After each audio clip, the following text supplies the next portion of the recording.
My name is Scarlett. I am 32 years old and I live in a city apartment. The drive took 6 hours. My arms ached from the weight of the car seat, and my 9-month-old daughter was finally asleep. I stood on the front porch of my childhood home, surrounded by snow, taking a deep breath to steady my nerves. I just wanted a normal Christmas. My mother opened the door. She didn't smile.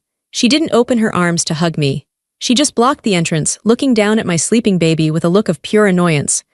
"Why did you come?" she asked. Her voice was flat. I blinked, the cold air stinging my face. "It's Christmas, Mom." "Your baby makes people uncomfortable," she said, as if she was just talking about the weather. Behind her, I saw my father sitting in his armchair. He caught my eye, smirked, and looked back at the TV. My sister walked past the hallway and didn't even turn her head to acknowledge me. I stood there, holding my daughter tight against the freezing wind. The warmth I had hoped for didn't exist. In that moment, the truth hit me harder than the cold. I wasn't family to them. I was just an inconvenience. I was never actually welcome here. But before the twist, like, subscribe and comment where you're watching from, I stood in the hallway, the cold draft from the door still clinging to the legs of my jeans. My mother had turned her back on me and walked into the kitchen without offering to take my coat. My father was staring at the television as if the football game contained the secrets of the universe. My sister Jenny was scrolling on her phone on the sofa, her thumb moving in a rhythmic, dismissive swipe. No one moved to help me with the bags. No one moved to look at my daughter, Lily, who was blinking her eyes open in the heavy car seat I gripped with a shaking hand. I looked at the back of my father's head. His hair was thinning, but it was dyed a rich, dark brown. I remembered paying for that treatment. I remembered the day he called me, casually mentioning that his image was suffering at the country club and he couldn't afford the salon prices. I had transferred $300 into his account within 10 minutes. He never said thank you. He just sent a text later that said, "Looks good." I shifted my weight, the strap of the diaper bag digging into my shoulder. I looked at the walls of the house. The paint was fresh. It was a creamy, expensive white, just like my mother wanted. I paid for the painters last summer because she said the old yellow color gave her migraines. She had called me in tears, saying she couldn't live in a depressing house anymore. I paid the invoice directly to the contractor. It was $2,000. I looked at the floor beneath my boots. The hardwood was polished and gleaming. I paid for that refinishing 2 years ago when Jenny dragged a metal table across it and scratched it deep. My mother had screamed that the floor was ruined. Jenny had cried that she had no money. So, I stepped in. I always stepped in. For years, this has been my role. I am not the daughter. I am not the confidant. I am the wallet. I am the bank. I am the safety net that catches them before they ever have to feel the hard ground of reality. It started slowly, so slowly that I didn't even notice I was being trapped. I remember the first time clearly. I was 22 years old. I had just landed my first real job out of college as a junior analyst. I was making a decent salary for the first time in my life. I was proud. I felt like an adult. My dad called me on a Tuesday evening. His voice was low, shaky. He told me he had forgotten to pay the electric bill for 3 months. He said the power company was coming the next morning to shut off the lights. He said he was embarrassed. He said he didn't want Mom to find out. "Can you help me, Scarlett?" he had asked. Just this once. I felt a surge of responsibility. I wanted to be the hero. I wanted to prove I was capable. "Of course, Dad," I said. I paid the bill. It was $250. I felt a glow of pride when he thanked me. I thought it made me a partner in the family. I thought it earned me respect. But it didn't stop at the electric bill. 2 months later, it was the groceries. Mom called me, sounding frantic. She said the fridge was empty. She said, "Scarlett, your sister needs protein for her track team, and we just had a bad month with the business." I sent $500. Then it was the car repairs. Then the insurance premiums. Then the unexpected tax bills. The requests became a routine. They were never asked directly. They were always presented as crises. "The roof is leaking and mold will kill us." "The car broke down and your father can't get to work." "Jenny needs this specialized laptop for her design course or she'll fail." I remember the mortgage crisis the most vividly. It was 5 years ago. I was saving for my own apartment. I had been eating cheap noodles and skipping vacations to build my savings. My dad called me late at night. He was crying. I had never heard my father cry before. It terrified me. "We're going to lose the house," he sobbed. "The bank is threatening foreclosure. Business is dead. I don't know what to do, Scarlett. We'll be on the street. My heart broke for him. I couldn't imagine my parents homeless. I couldn't imagine my childhood home with a foreclosure sign on the lawn. How much? I asked. 12,000, he whispered. I looked at my savings account. I had $13,000. It was everything I had. It was my freedom money. I didn't hesitate. I transferred $12,000 the next morning. They kept the house. They didn't lose a single piece of furniture. I felt like I had saved them. I waited for the change in our relationship. I waited for them to treat me like the savior I was. But the next week, I saw photos on Facebook. They were at a winery on the coast. They were staying in a nice hotel. They were eating steak. I called my mother, my hands shaking. Mom, how can you afford a trip if you were about to lose the house last week? She snapped at me. Her voice was sharp, defensive. We need to decompress, Scarlett. You don't understand the stress we've been under. Your father almost had a heart attack from worry. Don't be petty. I let it go. I always let it go. I convinced myself that I was the strong one. I told myself that they were just bad with money and I was good at it, so it was my duty to help. It was the price of admission to this family. Over the last decade, I have paid for Jenny's entire existence. I paid for her college tuition because she couldn't handle the stress of student loans. My parents said loans would crush her creativity. So I paid. I paid for her car insurance because she had 3 speeding tickets and the premium was too high for my parents to cover. I paid for her dental work when she wanted veneers because she was insecure about her smile. I kept a spreadsheet once, about 3 years ago. I wanted to see where my money was going. I sat at my kitchen table with a glass of wine and my bank statements. I started adding up the transfers, the bill payments, the gifts, the emergency loans that were never repaid. I stopped when the number crossed $100,000. I closed the laptop and cried. I wasn't crying because of the money. I was crying because I realized I was buying their love. And the worst part was, it wasn't even working. If I missed a payment, or if I said, I can't right now, the silence would be immediate and punishing. They would ignore my calls for weeks. They would forget to invite me to family birthdays. They would make passive-aggressive comments on social media about ungrateful children. But as soon as the check cleared, the phone would ring again. They wouldn't say, I love you. They would say, did the money go through? Or, thanks, we got it. I looked at Jenny on the couch now.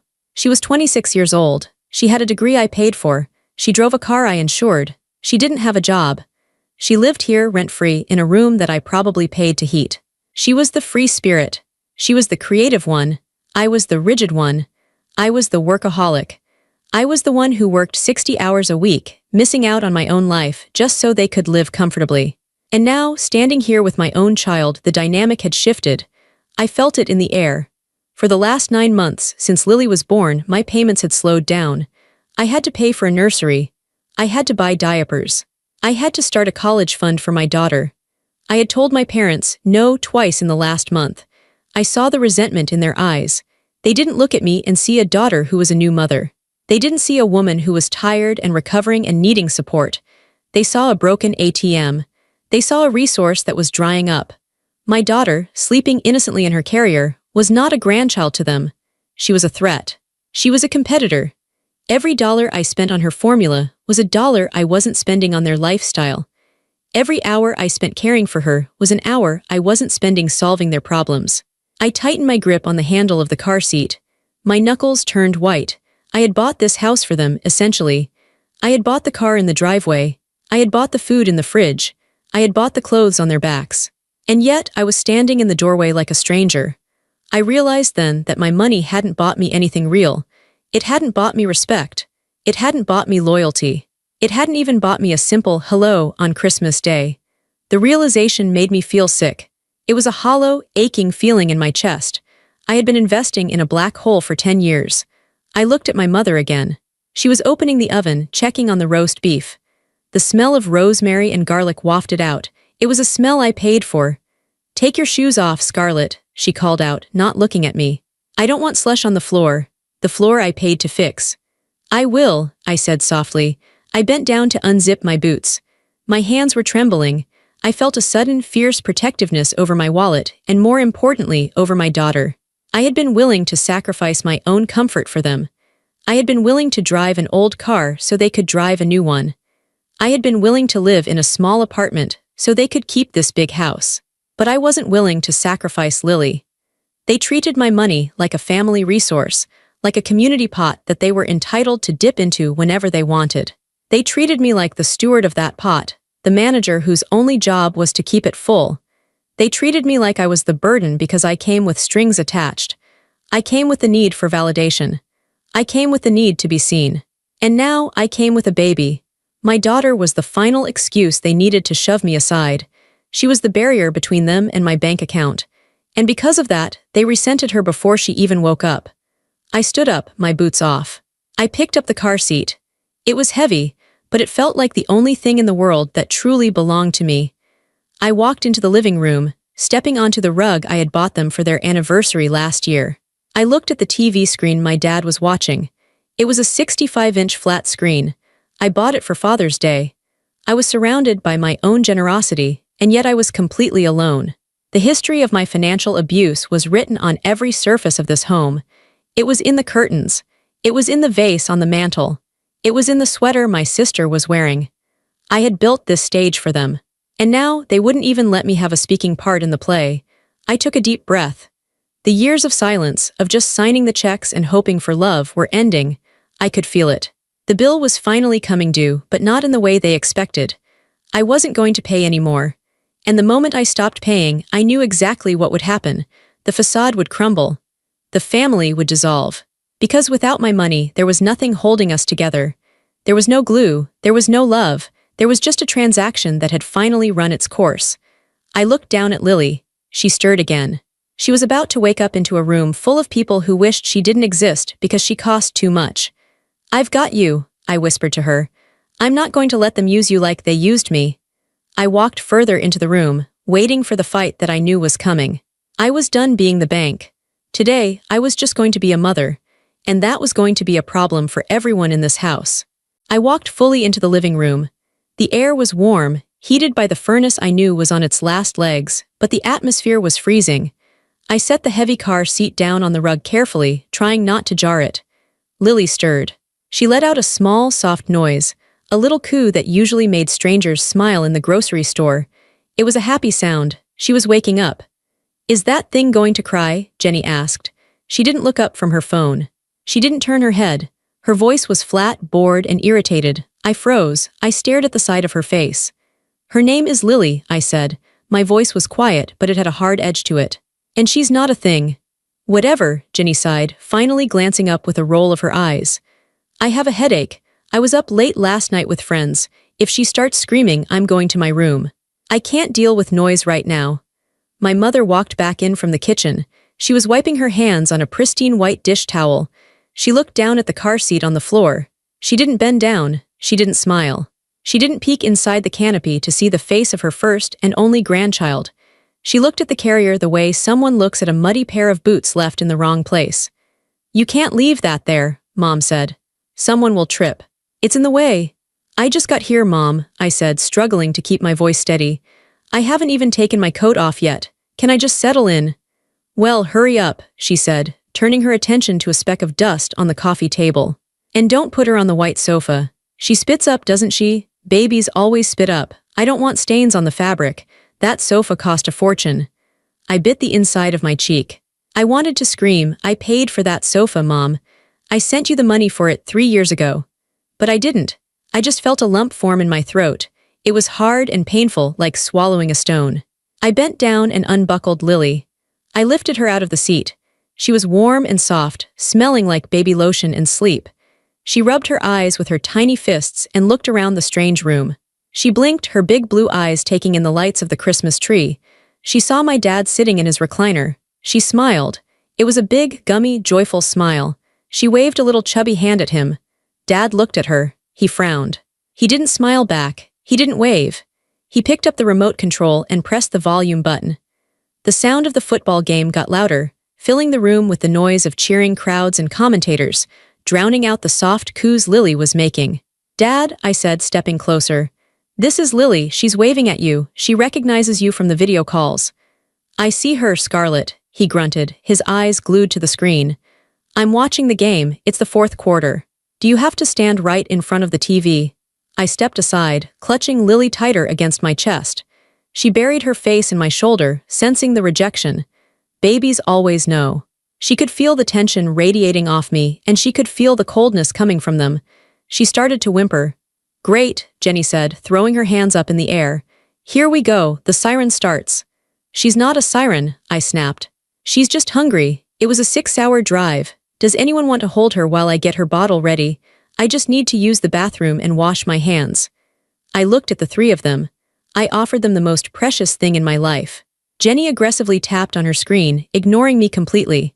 Dad stared at the football players running across the green field. Mom sighed loudly, dramatically. She adjusted her silk blouse.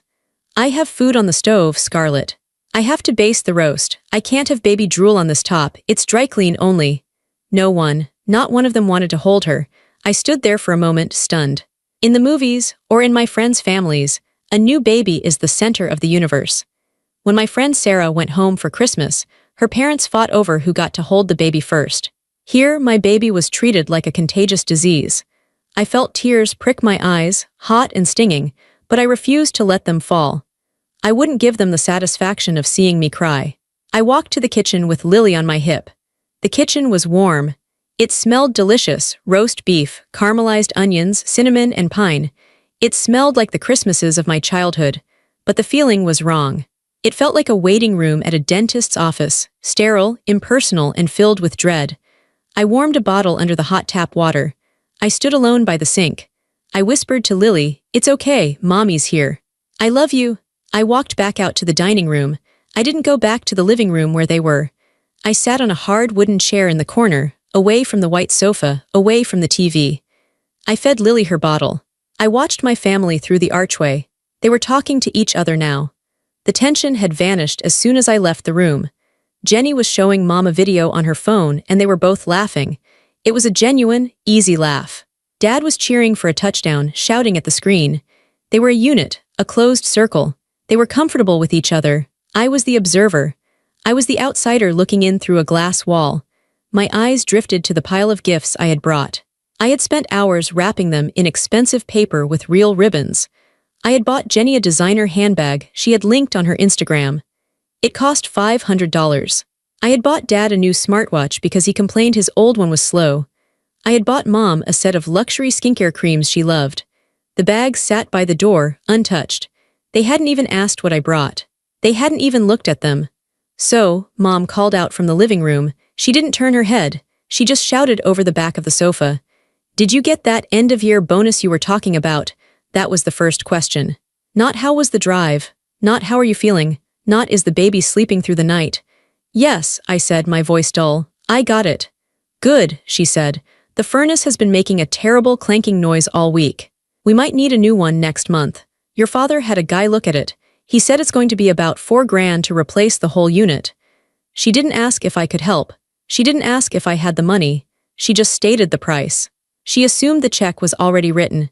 She assumed that my bonus was actually their bonus. I looked down at Lily. She was drinking her milk, her eyes wide and trusting, looking up at me. She played with a button on my shirt. She was innocent. She didn't know that the people in this room considered her a financial inconvenience. She didn't know that her grandmother was more worried about a silk blouse than about bonding with her. I realized then that they didn't hate the baby. That would almost be better because hate is an emotion. This was worse. This was indifference. They didn't care about her. She was competition. She was a new expense. She was a tiny human being that took my attention and my money away from them. They didn't dismiss her because she was loud or messy. They dismissed her because she was mine. And in their minds, anything that was mine was actually theirs to use or discard as they saw fit. And since they couldn't use the baby, they wanted to discard her. I burped Lily and wiped her mouth. I held her close, rocking her gently in the hard chair. "Scarlett, are you just going to sit in the dark?" Jenny called out. "It's weird, come watch the halftime show." "I'm feeding the baby," I said. "Well, hurry up," Jenny said. "Mom's serving dinner soon and I'm starving." I looked at the designer bag I had bought for Jenny. I thought about the rent I paid for this house. I thought about the furnace they wanted me to buy. I looked at my daughter's face. A cold resolve started to settle in my stomach. It replaced the sadness. It replaced the longing for their approval. It was a hard, heavy feeling. I wasn't just a daughter anymore. I was a mother, and a mother protects her child. I stood up. I'm coming, I said, but I wasn't coming back to them, not really. I was just walking into the room to say goodbye, even if they didn't know it yet. I held Lily like a shield. They wouldn't break her. I wouldn't let them. Dinner was ready an hour later. The dining room table was set perfectly. My mother always set a beautiful table, crystal glasses, silver cutlery, linen napkins. It was a show. It was all about appearance. I had to bring in the portable high chair I had packed in the trunk. My parents hadn't bought one. I had told them months ago I was coming with a 9-month-old. I had sent links to cheap ones on Amazon. They had ignored them. So I dragged the plastic chair in and set it up at the corner of the table. Lily sat in the high chair, chewing on a rubber teething toy. She was being good. She was quiet, just watching the candlelight flicker. Can you move her? Jenny asked, sitting down and unfolding her napkin. She's staring at me, it's creepy. She's a baby, Jenny, I said, my voice tight. She's just looking around. She's curious. Well, turn her chair around, Jenny snapped. I'm trying to eat. I don't want to be watched by a baby while I chew. It's annoying. My mother walked in with a platter of roast beef. She placed it in the center of the table. She served Dad first, piling meat onto his plate. Then she served Jenny. She put the bowl of mashed potatoes down. She didn't serve me. I reached for the spoon to serve myself. So, about the furnace, Dad said, cutting into his meat. He didn't look at me. I told the guy to come on Tuesday. You can just Venmo me the money tomorrow morning. Make it $4,500, just in case there are extra parts or labor costs. I don't want to run short. I froze. My hand hovered over the mashed potatoes. The steam rose up, smelling of butter. And, Mom added, passing the gravy boat to Jenny, Jenny needs a deposit for her new apartment. She's thinking of moving out of here finally. Just a small studio downtown. We told her you'd help with the first and last month's rent. It's about $3,000 total. It's a safe building, so it's a bit more expensive. I put the serving spoon down. It made a clinking sound against the china. I looked at them. They were eating calmly. They were chewing their roast beef. They were spending $7,500 of my money between bites of food. They hadn't even asked if I could afford it. They hadn't asked if I had expenses for the baby. They hadn't asked if I had savings left. They just ordered from the menu of my bank account.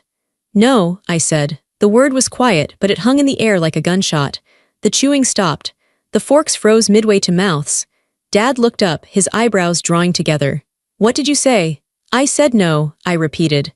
My voice was low, but it didn't shake. My heart was pounding against my ribs like a trapped bird, but my hands were steady on the table. I'm not paying for the furnace. And I'm not paying for Jenny's apartment. Jenny dropped her fork. It clattered loudly against her plate. Excuse me, you promised you'd help me get settled. Mom said you would. I never promised that, I said, looking her in the eye. You assumed. Mom and Dad assumed. No one asked me. Scarlett, don't be selfish, Mom said, her voice taking on that scolding tone she used when I was a child and refused to share a toy. Family helps family. You have that good job in the city. You have plenty. Your sister needs a start. She's trying to be independent. I have a child, I said. I pointed to Lily in her high chair. I have a baby to support now. My money goes to her. I have a mortgage of my own. I have daycare costs. I have a future to build for her. I can't support 3 households anymore. Oh, don't use the kid as an excuse, Dad spat. He wiped his mouth with a napkin and threw it on the table. You're just being stingy. You come into this house, bringing that crying baby, disrupting our Christmas, making everything about you, and now you want to hold out on us. After everything we did for you. Everything you did for me, I asked. I felt a heat rising in my chest, a fire that had been smoldering for 20 years. I have paid your mortgage for 5 years, Dad. I paid for this food we are eating right now. I paid for the car sitting in the driveway. I paid for the roof over our heads. I have given you everything. That's your duty, Mom yelled, her face turning red. We raised you. We sacrificed for you. And you treated me like an ATM. I stood up. My chair scraped loudly against the floor. Lily startled and looked at me, her eyes wide. I walked in here today and not one of you, not one, asked how I was. You looked at my daughter like she was a mistake. You insulted her. You ignored me. And the first real sentence you spoke to me was asking for $4,000. You're hysterical, Jenny laughed. It was a cruel, cold laugh. She shook her head. God, you're so hormonal. Is this postpartum depression? Do you need meds? You sound crazy. Sit down, Scarlett, Dad commanded, pointing a finger at my chair. Stop making a scene. You're ruining dinner. No, I said. I'm done. I am finally, truly done. I looked at them, really looked at them.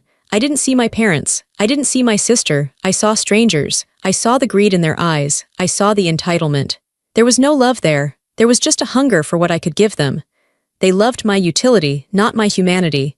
If you don't want me here for me, then you don't get my money, I said, my voice clear and final. This is the last time. You will not receive another dollar from me, not for the furnace, not for the apartment, not for groceries. Figure it out yourselves. They laughed. They actually laughed at me. She'll transfer it tomorrow, Mom said to Dad, ignoring me standing there. She always feels guilty later. She's just tired. Just let her have her tantrum. I bet she sends 5,000 just to apologize, Jenny sneered, picking up her fork again. Something inside me clicked. It was the sound of a heavy chain finally breaking. It was the sound of the lock snapping open. They didn't believe me because I had never held my ground before. They thought they owned me. They thought I was weak because I was kind. I looked at Lily. She was watching me, quiet and alert. I knew in that moment that I had to protect her. I couldn't let her grow up watching her mother be treated like this. I couldn't let her think this was what love looked like. Watch me, I whispered. I turned away from the table. I didn't look back at their smug faces. I didn't wait for permission to leave. I walked toward the high chair. The era of Scarlett the bank was over. The era of Scarlett the mother had begun. I didn't finish dinner. I didn't clear my plate. I walked over to the high chair and unbuckled Lily. She looked at me, sensing the change in energy. I picked her up and walked straight to the hallway. Where are you going? Mom called out. Her voice wasn't worried. It was annoyed. We haven't had pie yet. I'm leaving, I said. I put Lily into her car seat on the floor. I zipped up her winter suit. I put on my coat. My hands were moving fast, efficient. You can't leave, Dad said from the dining room. It's snowing, don't be an idiot. I'd rather drive through a blizzard than spend another minute in this house, I said. I grabbed the car seat. I grabbed my bag. I left the gifts. I left the designer bag and the watch and the skincare. I didn't care about the money I had spent on them. It was a sunk cost, the price of my freedom. I opened the front door. The wind howled. Snow was coming down in thick sheets. Scarlett, Mom yelled, finally standing up and coming to the hallway. If you walk out that door, don't you dare come back crying when you need us. I turned around one last time. The cold air swirled around me. I won't need you, I said calmly. I never did, you needed me. I slammed the door. The walk to the car was brutal. The wind bit at my face. The snow crunched under my boots. I strapped Lily into the base in the back seat. I checked her buckles twice. I kissed her forehead. We're going home, baby girl, I whispered. We're going to our real home. I got into the driver's seat and locked the doors. I saw the curtain in the living room window move. They were watching, probably waiting for me to turn off the engine and come back inside, begging for forgiveness. I put the car in reverse and backed out of the driveway. I didn't look back. The drive was terrifying. The highway was a sheet of white. The windshield wipers worked furiously against the snow. My knuckles were white on the steering wheel. The car slipped once, sliding slightly on black ice, but I corrected it. I was hyper-focused. I didn't cry. I didn't panic. I felt a strange, cold clarity. For years, I had been driving through a metaphorical storm with my family, blinded by guilt, sliding on their manipulation, trying to keep everyone safe while they laughed in the back seat. Now the storm was real outside the car, but inside I was in control. I drove for 6 hours. Lily slept for most of it. When I finally pulled into the parking lot of my apartment complex, the snow had stopped. The sky was clear and dark. It was 2 a.m. I carried Lily upstairs. My apartment was quiet. It smelled like lavender and peace. There was no roast beef. There was no shouting. There was no demand for money. I laid Lily in her bassinet. I didn't turn on the lights. I just sat in the rocking chair next to her. I watched her chest rise and fall. I realized then that I had been an orphan for a long time. I just hadn't admitted it. My parents were alive, but I had no parents. I had dependents who looked like parents. I took out my phone. I had 12 missed calls from Mom, 5 texts from Jenny calling me a psycho, 2 voicemails from Dad telling me to grow up. I didn't listen to them. I didn't read them. I looked at my daughter. She was safe. I was safe. And for the first time in my life, my bank account was mine. My future was mine. I wasn't scared of being alone anymore. I was relieved. I leaned back in the chair and closed my eyes. The silence was the best Christmas gift I had ever received. 2 days passed. The silence in my apartment was heavy, but it was peaceful. I spent the time just being a mother. I held Lily. I played on the floor with her. I didn't check my bank account. I didn't check my email. I tried to pretend that the world outside my front door didn't exist. But deep down, I felt a sick knot in my stomach. I knew them. I knew this wasn't over. They wouldn't just let me walk away. They wouldn't just let the bank close its doors without trying to pry them open again. On the morning of the third day, there was a knock at the door. It wasn't a polite knock. It was a confident, rhythmic rapping. I froze. I was in the kitchen making coffee. Lily was in her swing, watching the morning light hit the wall. I walked to the door and looked through the peephole. My heart sank. It was my mother and my father. And Jenny, they were all there, standing on my welcome mat, brushing snow off their coats. They didn't look angry, they looked pleasant. My mother was holding a Tupperware container. My father was holding a bottle of wine. Jenny was actually smiling. I debated not opening it. I could just pretend I wasn't home. But my car was in the lot. They knew I was here. And a part of me, the part that was still a little girl wanting her mommy, wanted to see what they would say. I wanted to believe that maybe, just maybe, the drive away on Christmas had woken them up. I unlocked the deadbolt and opened the door. "Surprise," Mom said, her voice bright and cheery. She pushed past me before I could invite her in. "It's freezing out there, Scarlett, let us in." They filed into my small apartment. The space suddenly felt crowded. They looked around, judging the furniture, judging the size of the TV. "What are you doing here?" I asked. I stayed by the door, my hand still on the knob. "We came to see you, silly," Jenny said. She took off her boots and kicked them into the corner. "We felt bad about Christmas. It got a little heated, didn't it?" "Heated?" I repeated. "You laughed at me. You told me I was unwanted." "Oh, stop it," Dad said. He walked over to the kitchen counter and set down the wine bottle.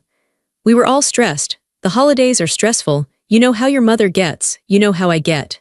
"We didn't mean it." He didn't say "I'm sorry." He said we didn't mean it. It wasn't an apology. It was an eraser.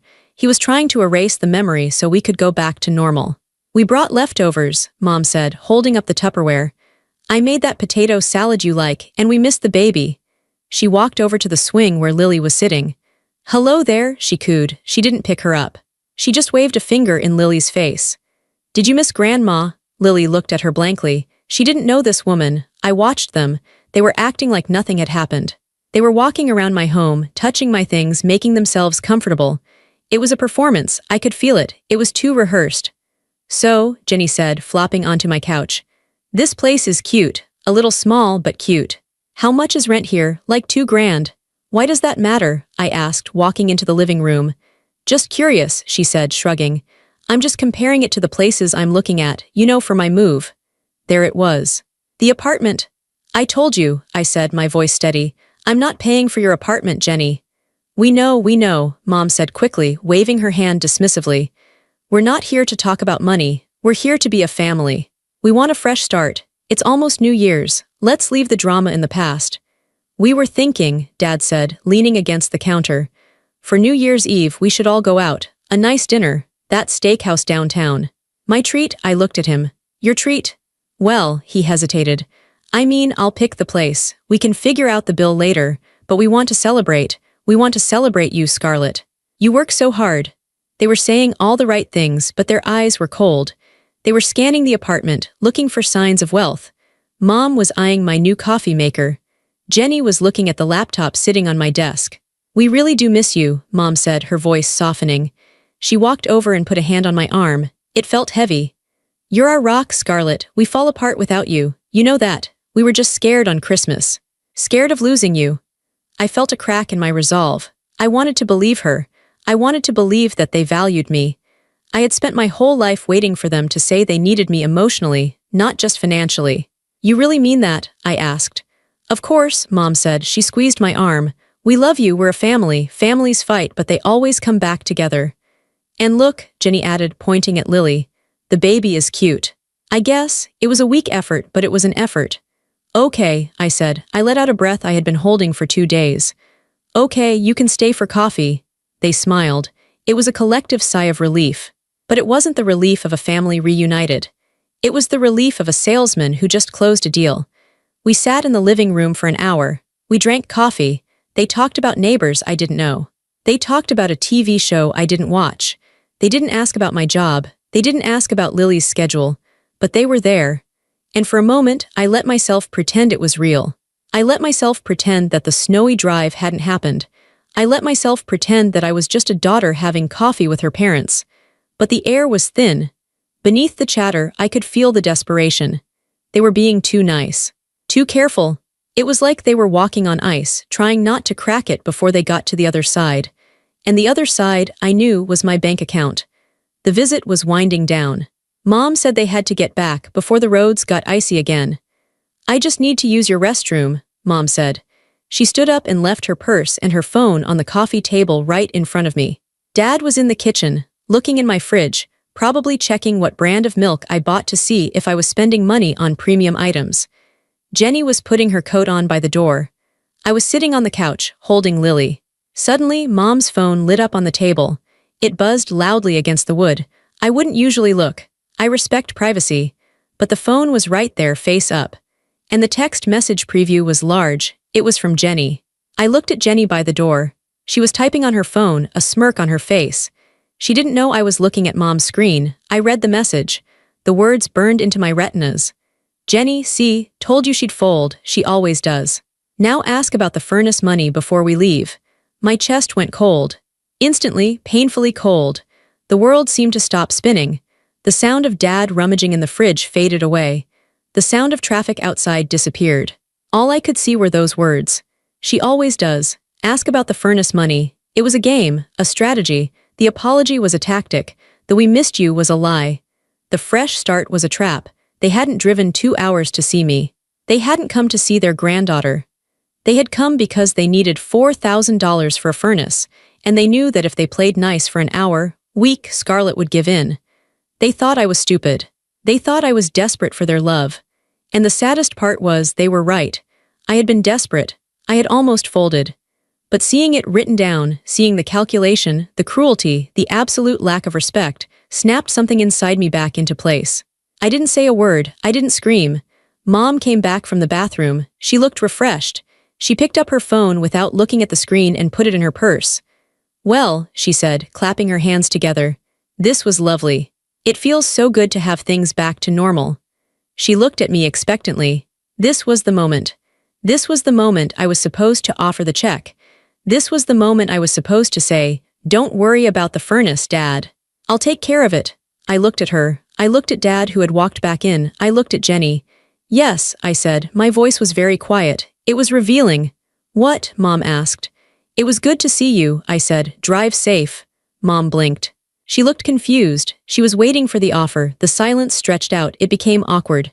"So," Dad said, clearing his throat, "about that furnace. The guy is coming tomorrow. I'm a little short this month until the business picks up in the spring." "That sounds stressful," I said. I didn't reach for my checkbook. I didn't pick up my phone to Venmo. "It is," Mom said, her smile faltering. "We were hoping. Since you got that bonus." "I spent it," I lied. "I hadn't spent a dime. Babies are expensive, and I decided to put the rest in a locked savings account for her college. I can't touch it." The room went dead silent. The warmth evaporated. "You spent it?" Jenny asked, her voice sharp. "All of it. Every penny," I said. The look on their faces changed instantly. The masks fell off. The loving family vanished. In their place were 3 angry, disappointed strangers. "Well," Mom said, her voice icy, "that was irresponsible. You should have consulted us." "Why?" I asked. "It's my money." "We're leaving," Dad said abruptly. He buttoned his coat. He didn't say goodbye to Lily. He didn't look at me. He just walked to the door. Mom followed him. She looked at me with pure disgust. "You've changed, Scarlett, and not for the better. You've become hard." "I've become smart," I said. They walked out the door. Jenny was the last one. She glared at me. "Thanks for nothing," she muttered. I closed the door. I locked the deadbolt. I leaned my forehead against the cold wood. They hadn't returned for love. They returned for access. They wanted the PIN code to my life, not a place in it. I felt tears running down my cheeks, but they weren't tears of sadness. They were tears of relief. The doubt was gone. I knew the truth now. I had seen it in black and white on a glowing screen. I was free. An hour later, my phone rang. I saw the name on the screen, Aunt Linda. Linda was my dad's younger sister. She was the black sheep. She lived 3 states away, didn't have much money, and refused to play my parents' games. We rarely talked, mostly because my parents always spoke badly of her. They called her bitter and trouble. I picked up. Hello, Scarlett, her voice was rough, full of smoke and age. It's Linda. Hi, Aunt Linda, I said. I was tired, I didn't want to talk to anyone related to them. I'm going to keep this short, she said. I know you were at the house on Christmas and I know you left. Yeah, I said, I left. Good for you, she said. I paused. What? I said, good for you, it's about damn time. I walked over to the window. The sun was setting, casting long shadows across the snow in the parking lot. I called the house today, Linda continued, to wish them a happy new year. They didn't know I was on speakerphone initially. They were in the car, driving back from your place. My stomach tightened. What did they say? You don't want to know, she said. I do, I said. I really do, I need to know. Linda sighed. Your mother was laughing, she said. She always crawls back, it's pathetic. She was mocking how you looked when they showed up. She said you looked like a scared little girl. I closed my eyes. Your father said, Linda paused. He said, she thinks we need her but she needs us more. We've got her wrapped around our finger. She'll pay for the furnace next week. She just needs to be guilt-tripped a little harder. And Jenny? I asked, though I already knew. Jenny said you were stingy. She said she deserves your money more than that baby does because she has actual potential, and the baby is just a lump. Hearing it out loud, in Aunt Linda's blunt voice, broke something inside me. But it wasn't a break that caused collapse. It was the breaking of a fever. They think I'm a joke, I whispered. They think you're a resource, honey, Linda said. They don't respect you, they never have, they respect your checkbook. As long as you keep opening it, they'll keep laughing at you behind your back. I saw a text, I told her. Jenny texted Mom while they were here, it said I would fold. See, Linda said, it's a game to them. Manipulation is their sport, and you've been the ball for 10 years. I'm done, Linda, I said. I told them no. Saying no is the easy part, Linda warned. Sticking to it is hard. They will come for you, they will cry, they will threaten. They will tell the whole family you're abandoning them. They will try to destroy your reputation. Let them, I said. The anger in my chest was gone, replaced by a cold, hard steel. Let them talk. Good girl, Linda said. Her voice was softer now. You have a daughter now, Scarlett. You break the cycle for her. Don't let her grow up thinking love comes with a price tag. Don't let her see her mother be a doormat. I won't, I promised. I'm proud of you, Linda said. I started to cry. My parents hadn't told me they were proud of me in years, not when I got promoted, not when I bought my apartment, not when I gave birth. Thank you, Linda, I choked out. You're not alone, she said.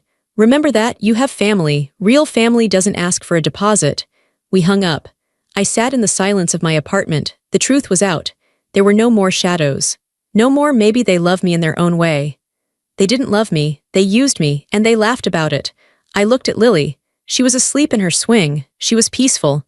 I realized that by cutting them off, I wasn't losing a family. I was losing a parasite. I was losing a tumor that had been draining the life out of me for a decade. It hurt. It hurt like surgery. But I knew that once the wound healed, I would be healthier than I had ever been. I didn't wait until the next morning. I sat down at my laptop right then. It was 5 p.m. I opened my banking portal. I went to the Scheduled Transfers tab. There it was. Mom and Dad Mortgage Assistance. $1,200/month. Cancel. Jenny Car Insurance. $180/month. Cancel. Family Phone Plan 5 lines. $350/month. Cancel. I went to the utility websites. I had the logins saved because I paid the bills. Electric company, remove autopay. Gas company, remove payment method. Water company, remove payment method. I went to the streaming services. Netflix, Hulu, HBO, Spotify, they were all on my card. Sign out of all devices. Change password, cancel subscription. My fingers flew across the keyboard. It felt like I was defusing a bomb. With every click, I felt lighter. I opened my email.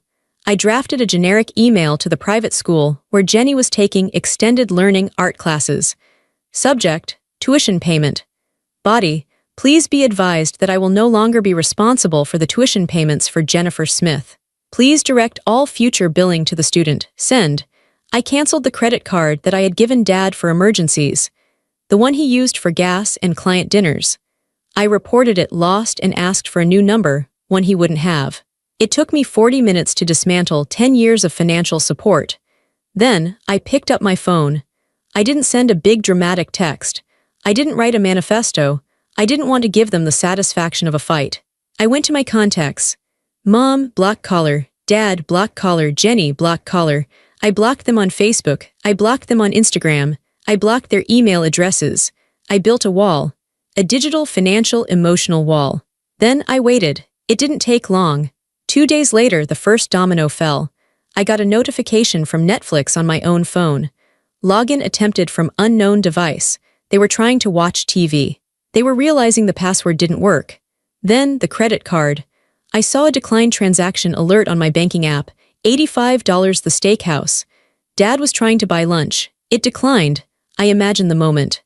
The waiter coming back to the table. I'm sorry, sir, the card didn't go through. The embarrassment. The panic. Then, the voicemails started appearing in my blocked messages folder. My phone didn't ring, but the carrier still stored them. I listened to one just to be sure. It was Mom. Her voice was high and frantic. Scarlett, the electric company sent a disconnect notice. They said the autopay was canceled. What is going on? Call me back immediately. This isn't funny. Another one from Jenny. My Spotify stopped working, and the school called me saying my tuition is overdue. You need to fix this now. I can't go to class. You're ruining my life. Another from Dad. Scarlett. Pick up the phone. You're being childish. You can't just cut us off. We have agreements. I'll sue you. I swear to God I'll sue you. He threatened to sue his own daughter for stopping the charity. I didn't reply. I felt a ghost of guilt, a whisper of maybe I'm being too harsh. But then I remembered the text. She always folds. I remembered the laughter Aunt Linda heard. I deleted the voicemails. Suddenly, the silence wasn't empty. It was powerful. For the first time in my life, my paycheck hit my account and it stayed there. All of it. I paid my mortgage. I paid my daycare bill. I bought Lily a new winter coat. And I still had money left over. I looked at the balance. It was growing. It was security. It was freedom. The flying monkeys came next. My cousin called. My uncle called. Your mother is sick with worry, they said. How can you do this to your family? I told them the truth. Simply and directly. I have supported them for 10 years. I have a child now. I cannot afford to support 2 households. If they are in trouble, they are adults. They can get jobs. Most of them didn't understand. They called me cold. I blocked them too. I realized I was pruning a dead tree. I was cutting off the rot so the healthy parts could survive. The panic on their end grew. I heard through Aunt Linda that Dad had to sell his second car. I heard Jenny had to move back into the house because she couldn't get the apartment without my deposit. I heard Mom had to start buying generic brands. They were facing the consequences of their own lives for the first time. And I was facing mine, a life where I was the main character, not the supporting actress funding the production. 2 weeks later, it was mid-January. The snow was deep. I was sitting in my living room on a Saturday afternoon. Lily was practicing crawling. She was scooting backward on the carpet, laughing. There was a knock at the door. My stomach clenched. I thought it was them. I thought maybe they had driven down to scream at me, to bang on the door until I opened it. I walked to the peephole, ready to call the police. But it wasn't them. It was an older woman with wild gray hair and a thick parka. She was holding 2 large grocery bags and a casserole dish wrapped in a towel. It was Aunt Linda. I opened the door. Linda, hey kid, she said. She was out of breath. These stairs are no joke. Can I come in? I brought lasagna. I stepped back. Yes, come in. She walked in and set the bags on the kitchen counter. I was in the neighborhood, she lied. She lived 3 states away. Thought I'd check on you, brought some stuff, diapers, wipes, some of those expensive organic snacks you like. I looked at the bags. There was easily $200 worth of groceries. You didn't have to do this, I said. I know, she said. She took off her coat. That's why it's a gift. If you have to do it, it's a tax. If you want to do it, it's love. She walked over to Lily. She knelt down on the carpet. Her knees cracked, but she didn't care. Well, hello, beautiful, Linda said softly. Lily looked at her. She didn't cry. She crawled right over to Linda and grabbed her finger. Linda smiled and her eyes crinkled up. It was a real smile. She looks like you, Linda said, looking up at me. She has your eyes and your chin. She does. Yeah, strong chin. Stubborn, Linda winked. We ate the lasagna. It was homemade. It was hot and cheesy and tasted like comfort. We sat at my small table. Linda told me stories about my dad when he was young before he got greedy. She told me about her own life, her cats, her job at the library. She didn't ask for anything. She didn't ask about my salary. She didn't ask for a loan. She handed me an envelope before she left. What is this? I asked, pulling back. I don't need money, Linda. "Open it," she said. I opened it. It was a card. On the front, it had a picture of a bear and a cub. Inside, she had written, "Scarlett, you are a good mother. You are a good person. You are not alone anymore. We've got you. Love, Aunt Linda." There was no check inside, just the note. "I wanted to put money in," she laughed. "But I figured you'd be offended. So I bought a savings bond for Lily instead. It's in her name. She can cash it when she's 18. I hugged her. I hugged her so hard my ribs hurt. She smelled like peppermint and rain. She hugged me back, holding me up. "Thank you," I whispered. "You're welcome," she said. "Now lock the door behind me." She left. That night I put Lily to bed. I stood over her crib and watched her sleep. The apartment was quiet. But it wasn't the lonely silence I had felt on Christmas. It was a peaceful silence. My phone was quiet, no demands, no guilt trips. My bank account was safe. My daughter was loved. I realized that family isn't about blood. It isn't about who you owe. It's about who shows up with lasagna when it's snowing.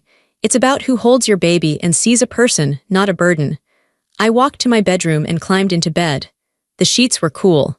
For the first time in years, my mind wasn't racing with calculations. I wasn't worrying about how to pay for a furnace I didn't own. I wasn't worrying about making people happy who refused to be happy. I closed my eyes. I was Scarlett, I was a mother, I was free.